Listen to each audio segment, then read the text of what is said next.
is Akashwani and I am VC Pramod with the Midday News.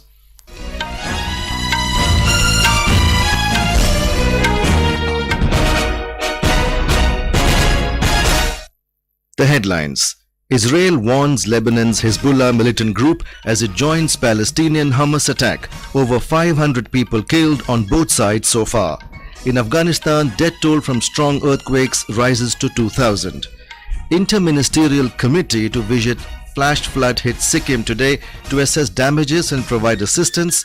Death toll rises to 32, 122 still missing. Indian Air Force unveils its new ensign this morning on its 91st anniversary. President, Vice President and Prime Minister extend best wishes. Raksha Mantri Rajnath Singh to embark on Italy and France visit from tomorrow. And in ICC World Cup, first match of India against Australia begins at Chidambaram Stadium in Chennai. Amid ongoing escalation between Israel and Hamas, Lebanon's Hezbollah militant group fired dozens of rockets today at 3 Israeli positions in a disputed area along the country's border with Syria's Israeli-occupied Golan Heights. The group said in a statement that the attack was in solidarity with the Palestinian people. In response to this, Israel's military fired back at the Lebanese areas and warned Lebanon's Hezbollah movement not to get involved in the fighting.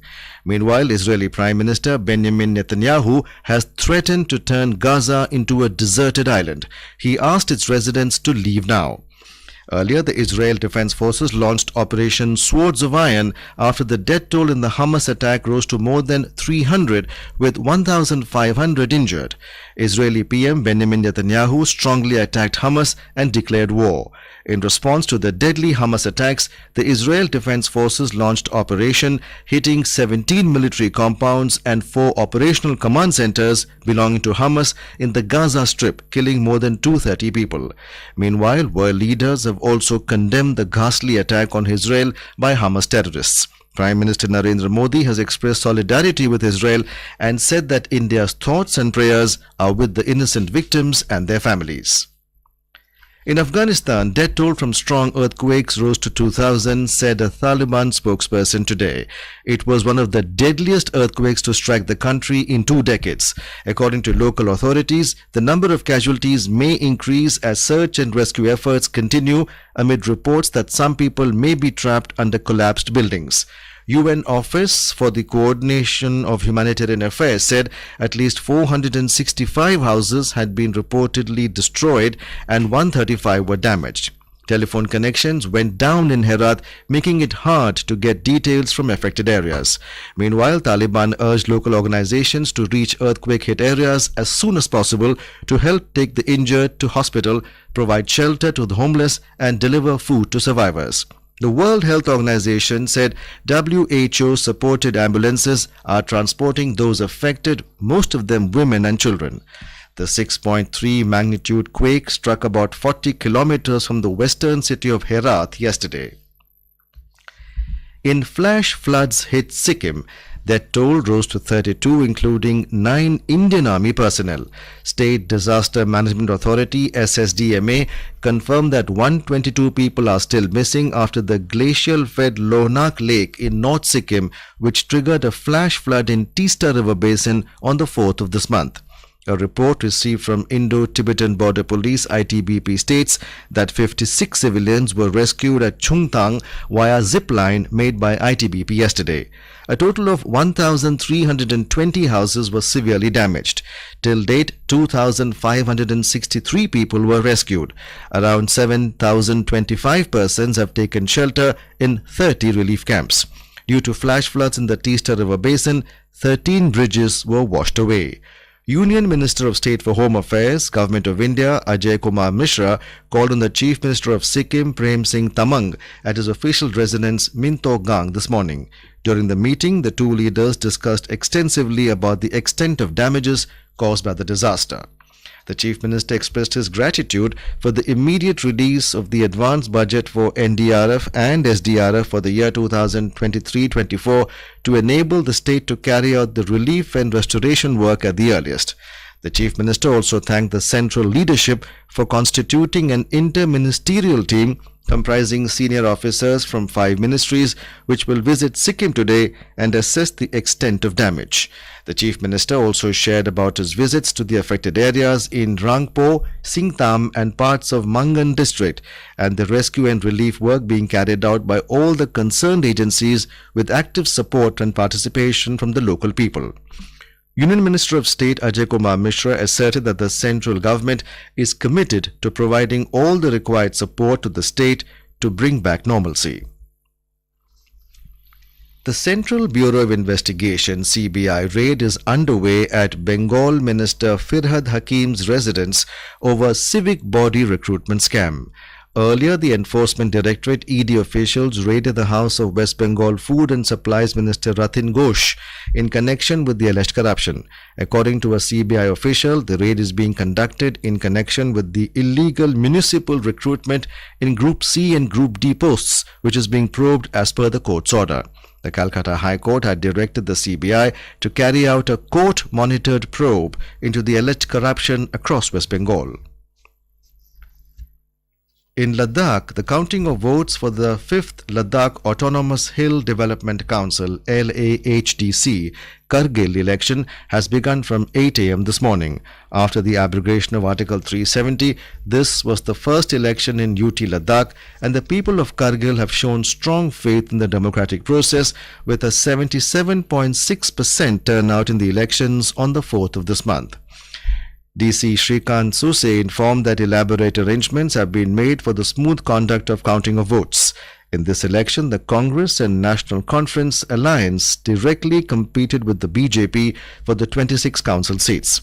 The fate of 85 candidates contesting elections, with 22 from Congress, 17 from NC, 17 from the BJP and 4 from the Aam Aadmi Party and 24 independent candidates, will be declared today as winners and losers in this election.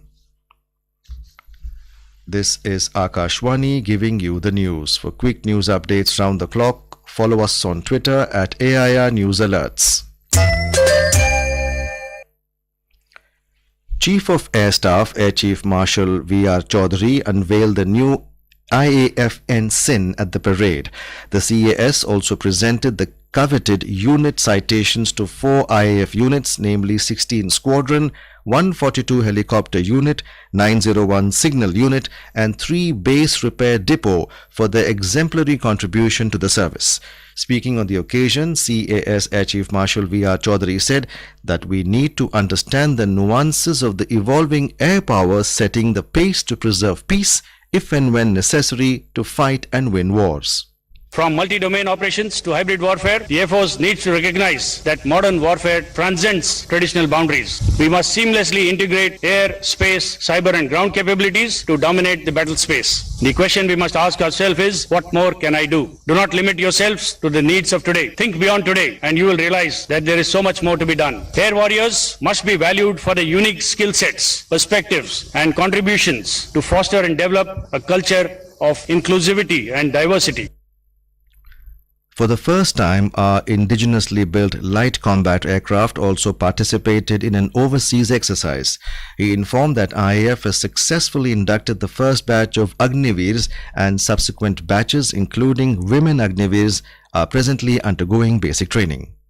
The world is changing at a rapid pace and we must meet all the new challenges coming our way. We must continue to foster a culture of discipline, integrity and remain ever vigilant in the face of emerging threats. Our commitment to the defense of our nation remains steadfast and we will continue to protect our territory, deter potential adversaries and ensure the safety and security of our people. We have a report from our correspondent. This is the first Air Force Day parade which was commanded by a woman officer, Group Captain Salja Dhami. For the first time, the parade had an all-women contingent composed of the newly inducted Agniveer women. The parade also included the flight of Garud Commandos of the IAF for the first time. The parade showcased the IAF capabilities and its commitment to defending the nation. Sky parajumpers performed outstanding stunts and filled the people with thrill and enthusiasm. The event will be followed by the air display over the Sangam area in Prayagraj starting around 3 p.m. p.m., State Industrial Development Minister Nand Gopal Gupta Nandi will attend the event. In the air display, more than 100 fighters and transport aircraft, including the Rafale fighter jets and helicopters from the 10 air bases, will showcase the power of Indian Air Force. The air display will witness a formal send-off to MiG-21, and the recently inducted C-295 transport aircraft will make its debut at the Air Force Day over the Sangha. Om Avasthi, AIR News, Prayagraj.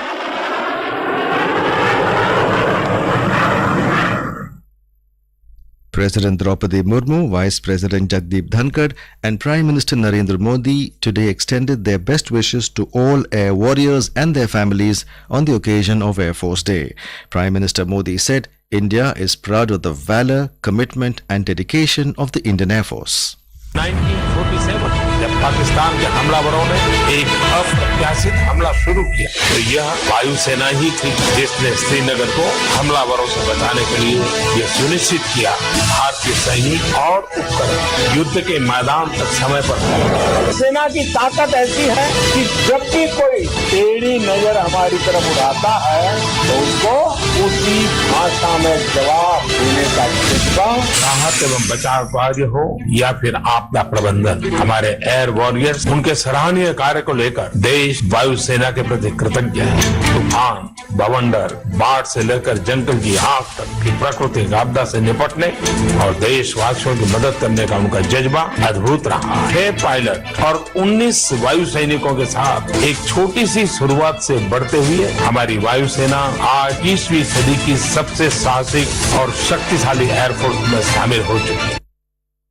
Raksha Mantri Rajnath Singh will visit Italy and France from tomorrow to the 12th of October. During the first leg of his two-nation visit, the minister is scheduled to meet Italian Defence Minister Guido Crosetto in Rome.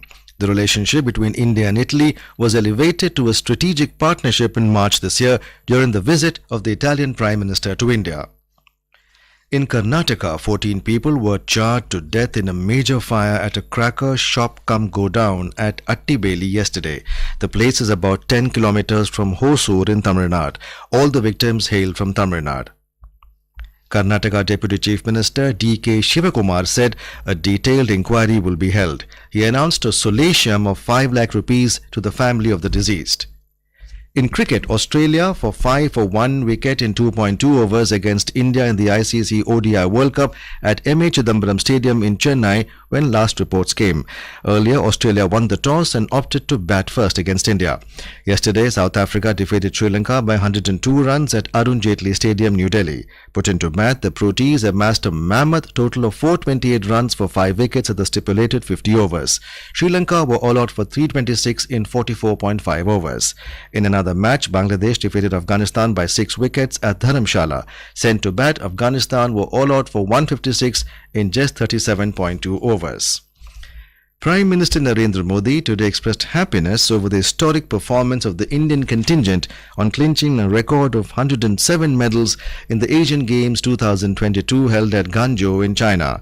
In a social media post, he congratulated the winners and said it was a historic achievement for India at the Asian Games.